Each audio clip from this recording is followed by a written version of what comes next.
Ассалаумағалейкум, Алаш жұрты, армысыздар, ардақты ағайын, қайырлы кеш, қымбатты көрермен. Семей телеарнасының эфирінде диалог бағдарламасы, оның жүргізушісі мен Азамат Калимбеков.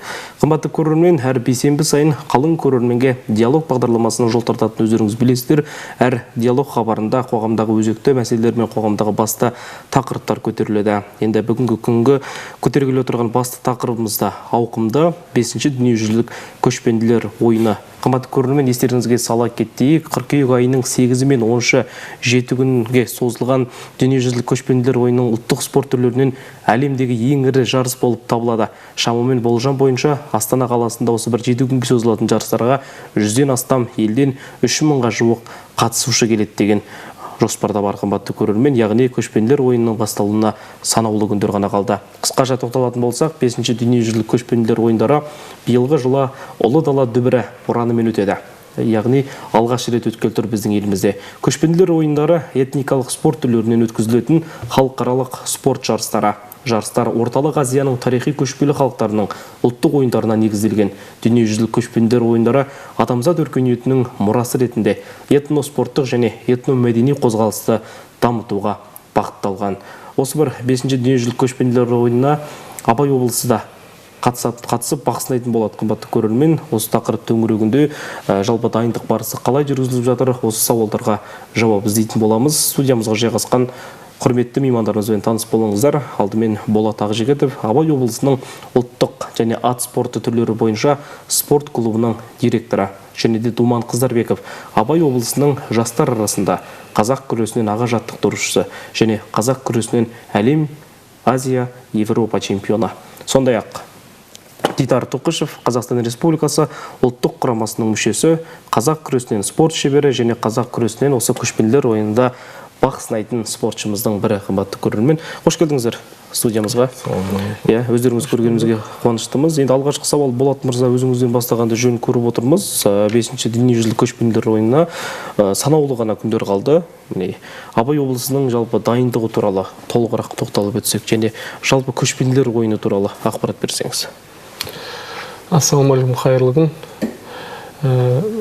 5-ші дүниежүзілік көшпенділер ойындары 8-10 қыркүйек аралығында Астана қаласында өтеді.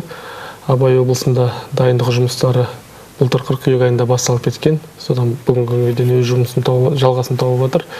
Жалпы дайындық барысын айтатын болсақ, жалпы бұл көшпенділер ойындары 3 бағытта өтеді: спорт, мәдениет және ғылым. Енді спорт саласы бойынша біздің спортшыларымыз жалпы көшпенділер ойындарында 21 спорт түрінен 89 мемлекеттен 2000-нан астам спортшы қатысады деп күтілуде. Абай облысын айтатын болсақ, Абай облысының қазақ күресінен 4 спортшы: Сарипова Зарина, Сантайқызы Роза, Тұқышев Дидар және Сейітқазынов Ерсін қатысады. Аба түрік күресінен Ерзат Арғынов балуанымыз қатысады. Арқан тартысынан Жұманова Әйгерім деген ұлттық құрамаға кіріп отыр. Және құсбегіліктен Байқадамов Ерзат деген спортшыларымыз бүгінгі таңда ұлттық құрамаға кіріп отырып, Абай облысының намысын қорғайды. Ал жалпы көшпенділер ойындарына дайындық барысын айтатын болсақ, бүгінгі таңда ақпараттық жарнамалық науқанның 3-ші кезеңі басталды. Бұл 10 қаңтарда басталған болатын. Сол өз жұмысын тауып отыр. Бүгінгі таңда Абай облысының әкімдігі, дене шынықтыру және спорт басқармасы және мәдениет басқармасы бар, ішкі саясат бірігіп, осы іс-шараларды атқаруда. Жалпы айтатын болсақ, облысымызда бірлік керуені жобасы іске асуда. Бұған жаңағы біздің облыстан бір батыр және 10 елші таңдалып алынды. Оның негізгі мақсаты жаңағы әр осы 20 өңірде киелі су көзі таңдалады. Сол жерге тамыздың 30 күні, Конституция күні осы бірлік керуені барып, қасиетті су көзінен арнайы дайындалған торсыққа су алып, сол 30 күні облыс әкімі бар, барлығы облыстың осы делегациясын Астана қаласына шығарып салады. Ашылу салтанатында осы 20 өңірден келген батырларымыз осы торсықты тай қазанға құйып, жаңағы бірліктің нышаны ретінде сюжет бойынша сондай сценариймен өтеді. Жалпы Олимпиада ойындарын айтатын болсақ, оның негізгі жаңағы символы от болса, көшпенділер ойындарынікі су. Енді осы бірлік керуені, жалпы бірлік керуенді біз батыр ретінде Айбек Нұғымаров таңдадық. Себебі бұл спортшы болу керек, жаңағы қоғамда өз орны бар беделді азамат болу керек.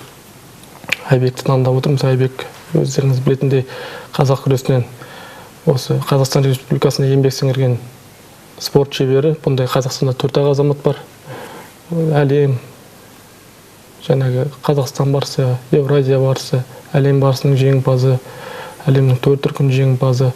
Жаңа осы бірлік керуенінің құрамында белгілі спортшылар бар, ақсақалдар бар. Айтатын болсақ, Қуаныш Әбекбаев, осы қазақ күресінен шыққан тарихтағы тұңғыш КСРО спорт шебері.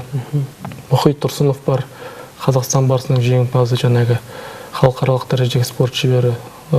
Тұрсынов Шыңғыс ағамыз бар, Шармұхаметов Хайрат, жаңағы журналистер бар, операторлар бар, Қажыбай Азамат деген азамат бар, қазір ішкі саясат бөлімінде қызмет атқарады.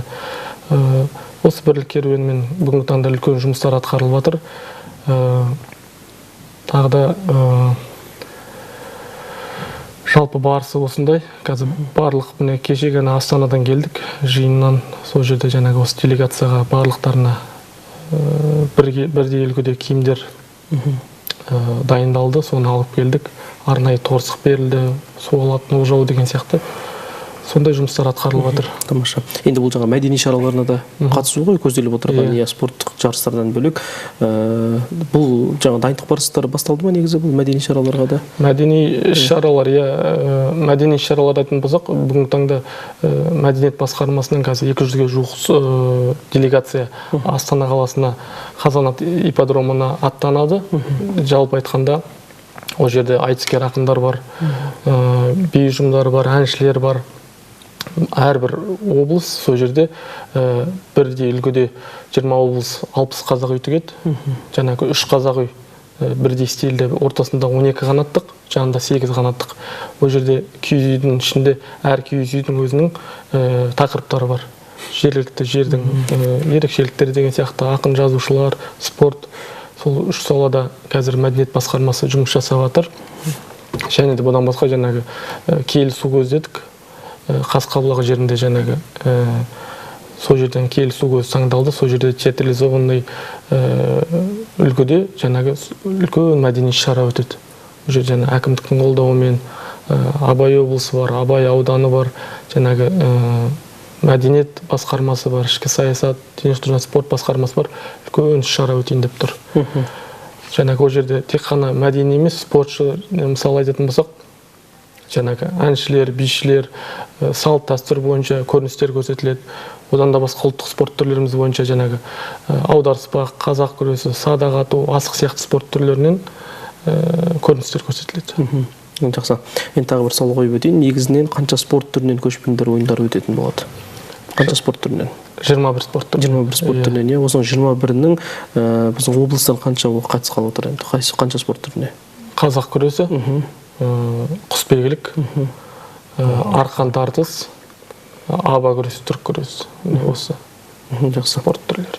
Енді қымбатты көрермен, жаңа айтып қалдық, ең басты жаңағы осының ішінде қазақ күресі де біздің студиямызға қатысушыларымыз да және де аға жаттықтырушымыз да студиямызда қонақта. Енді Думан мырза, келесі сауалды өзіңізге қойып өтейін. Міне қазақ күресінен қатысқалы жатырсыздар. Енді өзіңіз жастар арасынан іріктеліп балаларды апарғалы отырсыз ғой.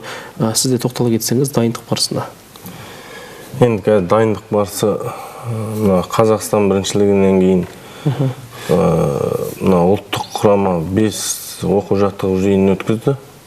Грузияда, Қырғызстанда, осы Қазақстан ішінде физикалық тұрғыда, функционалдық. Енді соған біздің Абай облысынан қазір 5 шәкіртіміз бұйырса күрес келе жатыр. Біреу аба күресінен, жаңағы Арғын Берзат. Содан кейін Тұқышев Дидар деген оқушымыз, Сейітқазин Берсін деген, соң Нысантай қыз Роза, Сарипова Зарина деген осы қазақ күресінен биылғы Қазақстан Республикасының жеңімпаздары, ұлттық құраманың мүшелері біздің осы Абай облысынан бұйырса Қазақстанның атағын қорғайды. Енді осы шәкірттеріміздің бәріне сәттілік тілейміз.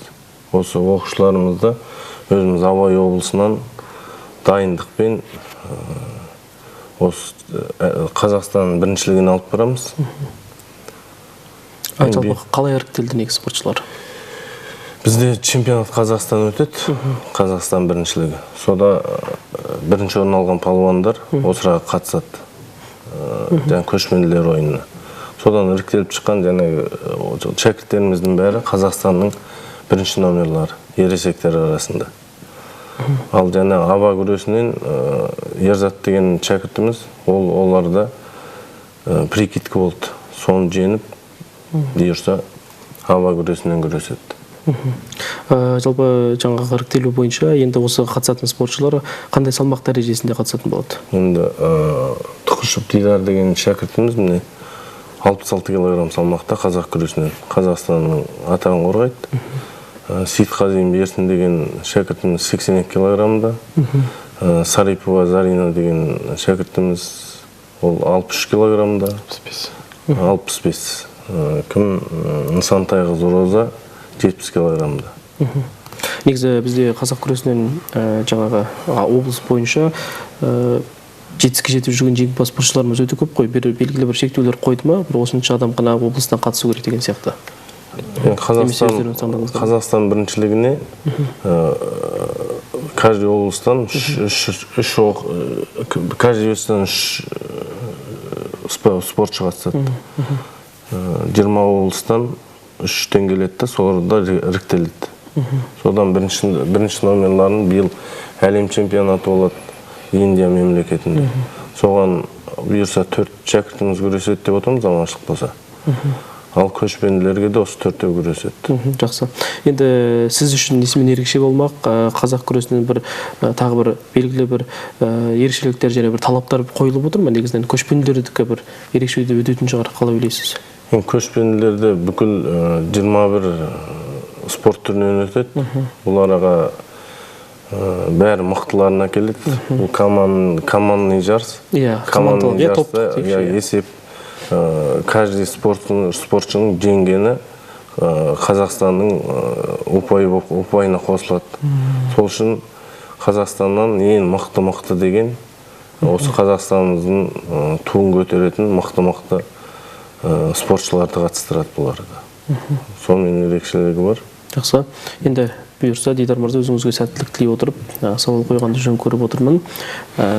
Енді негізі өзіңіз спортпен айналысып жүргеніңізге қанша жыл болды? 14 жылдай болды. Осы 14 жыл көлемінде. Енді көшпенділер ойынына бақ сынайтын боламыз. Өзіңіздің дайындық барысыңыз туралы тоқтала кетсеңіз. Қазақстан чемпионатынан бастап 5 спор өттік. Ағай айтқандай, Грузия елінде, Қырғызстан елінде, Алматы қаласында, сонымен бүгін ғана Щучинск қаласынан келдік таңертең, сбордан түскен бетіміз. Енді бұйырса соңғы сбор қалды, Астанада 27 күні барамыз. Подводка дейді ғой, соңғы сбор. Салмағымызды реттеп дайындаламыз, салмағымызды реттеп күресуге. Енді жаңағы 66 салмақ дәрежесіне күресеміз. Жалпы қарсыластарыңызды білесіз бе? Негізі зерттеу жұмыстары жүргізіледі ме? Әрине, күресіп жүрген мықты өзбек палуаны бар. Ең бірінші қарсыласым сол болып тұр. Моңғол, Грузия елінің палуандары қазір қатты дамып кеткен ғой. Солар бұйырса. Қазақ күресінен. Жақсы сәттілік дейміз. Енді Болат мырза, рұқсат болса, дүниежүзілік көшпенділер ойындары міне негізі алғаш рет Қырғызстанда өтті ғой деймін, не? 2004, 16-18 жыл Қырғызстанда өтті. Турцияда өтті, мына 5-ші бізде. 5-ші бізде өткелі отыр. Енді биылғы дүниежүзілік көшпенділер ойындары расымен елімізде өткелі отыр. Алғаш рет ел астанасында көшпенділер ойыны тағы бір мәрте несімен ерекше болмақ? Осы жолы арқан тартыс сынды ұлттық ойындарымызда бағдарламада бар екен. Жалпы ерекшелігі біздің қазақ халқы үшін үлкен бір айтулы оқиға болмақ. Енді бұлайша айтқанда ұлттық спорт түрлері бойынша олимпиада деп айтсақ болады бізге. Енді ерекшелігі, негізгі ерекшелігі 3 бағытта болып тұр ғой. Бұрынғылардың барлығы жалпы спорттық шара болса, біздің Қазақстанда мәдени және үшіншісі ғылым. Мәдени жағын жаңа айтып өттім. Әр 20 өңір өздерінің қазақ үйінің жанында күнделікті іс-шараларын өткізсе, ғылым жағынан осы көшпенділер ойындары бойынша спорт саласы болсын, мәдениет саласы болсын, үлкен конференция өтеді, ғылыми тәжірибелік. Сонымен ерекше, енді жалпы дайындығы өте жоғарғы деңгейде деп айтсақ болады. Қазір 7 нысанда жаңағы спорттық іс-шаралар өтеді, волонтерлар 10 мыңнан астам. Дайындық жоғарғы деңгейде. Жалпы қалай ойлайсыз, не күтіледі деп ойлайсыз бұл ойыннан? Өзіңіз енді Абай облысының өкілі ретінде. Енді негізгі мақсат бұл жерде жаңағы өздеріңіз айтпақ, жаңағы ұлтаралық спорт, яғни ұлттық спорт түрлерді кеңінен насихаттау, дамыту. Енді біздің Абай облысына тоқталатын болсақ, жалпы осы ұлттық спортты дамыту үшін президентіміздің 23-29 жылға арналған, жылдарға арналған концепцияға сәйкес осы облыс әкімінің қаулысымен 2023 жылы осы қыркүйек айында жаңағы Абай облысының ұлттық және ат спорт түрлері клубы ашылды. Негізгі мақсат сол облысымызда ұлттық спорт түрлерін дамыту. Қазір бүгінгі таңда осы көшпенділер ойындарына қатысатын барлық спортшылар осы спорт клубының спортшылары болып табылады. Бүгінгі таңда енді 8 спорт түрінен 1180-ге жуық спортшылар айналысуда. Оның ішінде атап өтетін болсақ, жаңағы асық ойындары бар, тоғызқұмалақ, қазақ күресі, аударыспақ, көкпар, дәстүрлі садақ ату сияқты, жекпе-жек сияқты спорт түрлері кеңінен дамып жатыр. Енді облыста тұңғыш рет жаңа аударыспақтан, көкпардан, асық атудан, дәстүрлі садақ атудан бұрын соңды болмаған емес, болған, бірақ енді тәйделеп дамып келе жатқан спорт түрлерінен чемпионаттар өтуде облысының. Енді олардан да жаңағы спортшыларымыз Қазақстан чемпионаттарында өз жемістерін беріп жатыр. Дәстүрлі садақ атудан жасөспірімдерден осы жақында чемпионаттан орын алып келді. Асықтан тұңғыш рет жаңағы спортшымыз Қазақстанда қола жүлдегер атанып, спорт шеберінің үміткерін орындады. Енді спортшыларымызға үлкен жағдайлар жасалынып жатыр.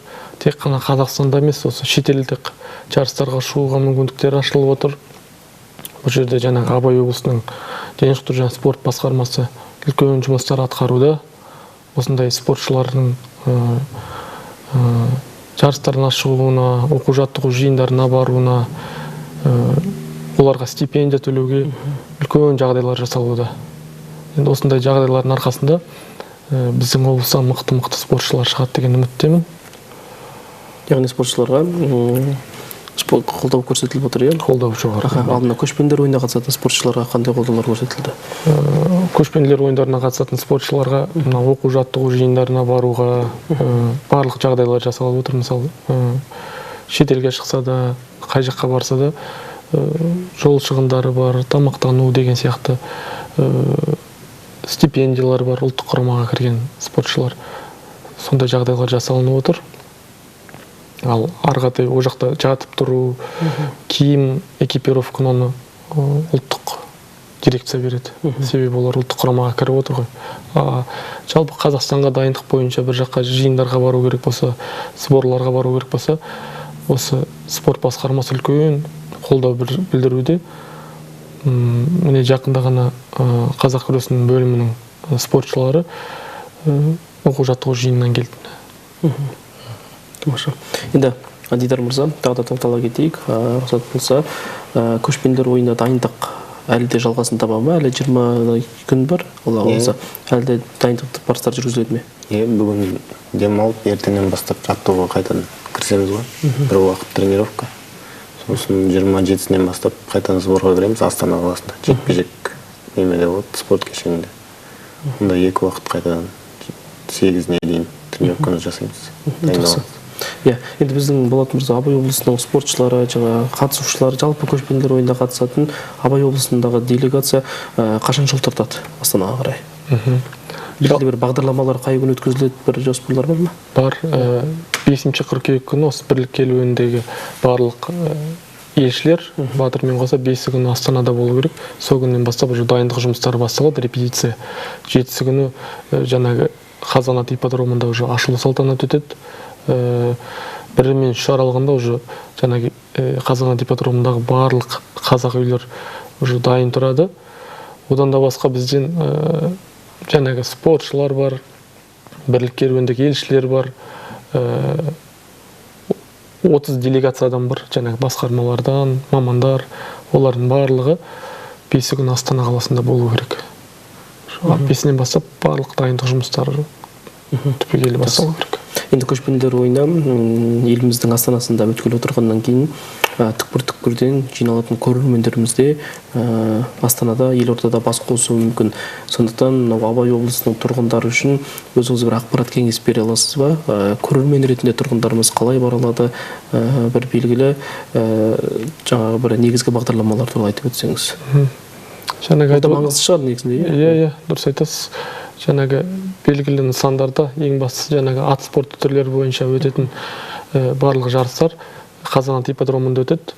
Заказ билетов сайтында немесе жаңағы World Nomad Games деген Instagram парақшасында қай күні, қай жерде, қандай спорт түрлерінен уақыты нешеде өтетін жайлы ақпараттар бар. Және билет құны барлығы жазылған.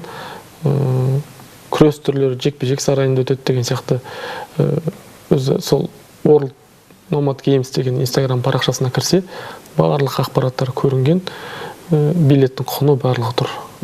Жақсы.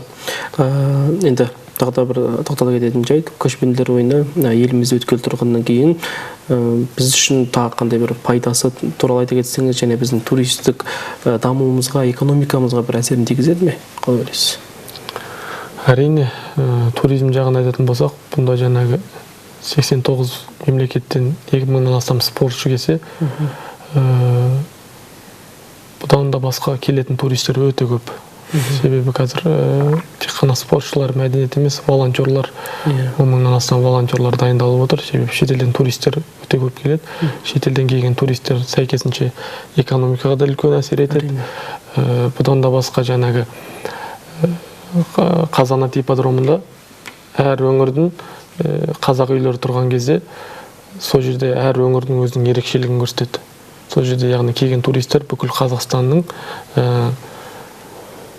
табиғи ерекше жерлерімен, мәдениетімен, салт-дәстүрімен, ақын жазушыларының өмірбаянымен деген сияқты жалпы Қазақстан бойынша толық ақпарат алады деген сенімдемін. Жақсы. Енді Тұман мырза, өзіңізге де қойып өтейік. Біздің енді бақ сынағалы тұрған спортшыларымыз туралы тоқтала кетсеңіз, спортшыларымыздың жетістіктері туралы. Енді жетістіктеріне тоқтала өтсек, Тұқышев Дидар деген шәкіртіміз 20 жасқа дейін Қазақстан Республикасының жеңімпазы, талай республикалық турнирлардың жеңімпазы, Қазақстан Республикасының талай жүлдегері, кеше Ақсуат қаласында, Ақсуат ауылында өткен үлкен республикалық турнирдің 66 килограммда жеңімпазы, биылғы Кубок Қазақстанымыздың жеңімпазы. Осындай турнирлардың жеңімпазы Сейтқазин Берсін деген шәкіртіміз Қазақстан Республикасының жеңімпазы, Кубоктың жеңімпазы, Азия чемпионатының жеңімпазы, Сарипова Зарина деген шәкіртіміз әлем чемпионатының жеңімпазы, кеше осының алдында өткен көшпенділер ойынының жеңімпазы, Азия чемпионатының қола күміс жүлдегері, Нысантай қызы Роза Қазақстан Республикасының 2 дүркін жеңімпазы, Азия чемпионатының жеңімпазы. Осындай шәкірттеріміз енді. Бұл шәкірттерімізде бізде қасымызда айланысып жүргелі, Дидар шәкіртімізге 12 жылдай болды. Ерсінге 8 жылдай болды қасымызда. Әрдайым бұлармен біргеміз.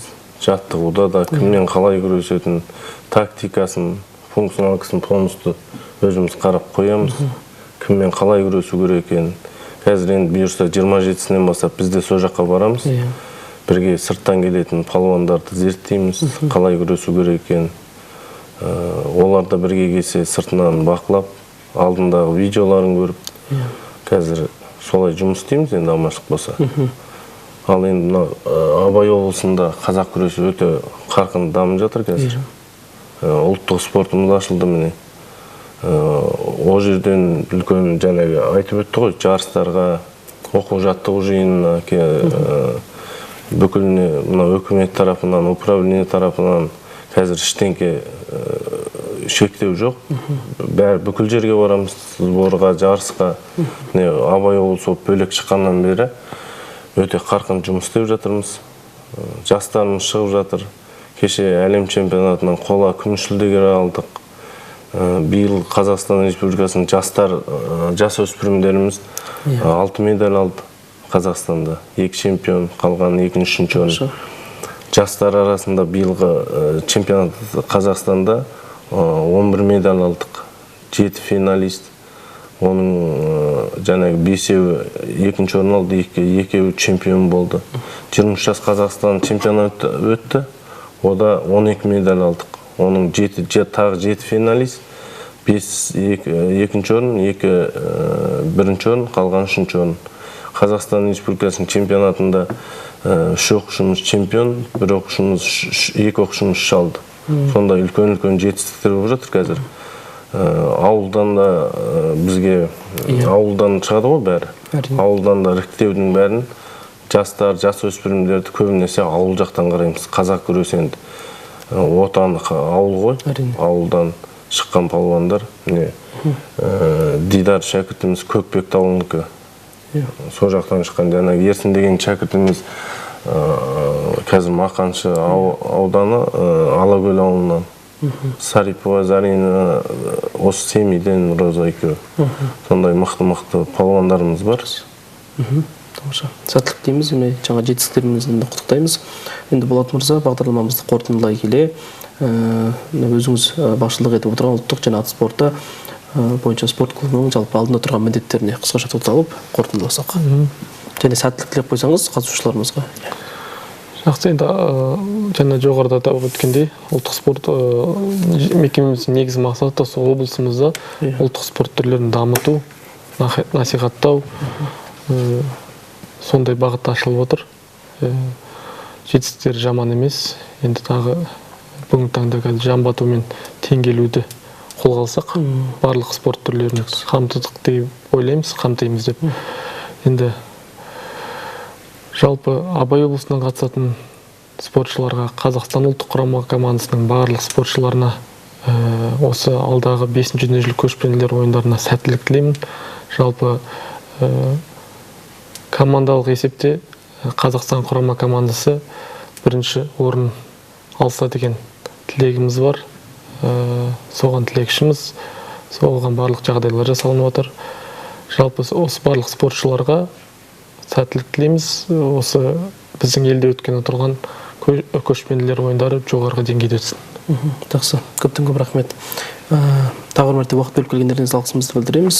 Сәттілік тілейміз. Біздің енді қатысушыларымызға жеңіспен оралып бір облыстың атын шығарса деген ниетіміз бар. Қымбатты көрермен, осымен біздің бүгінгі шығарылым тәмам. Біз сіздермен қоштаспаймыз. Келесі бағдарламада жүздескенше қазақ елі аман, тыныш заман болсын.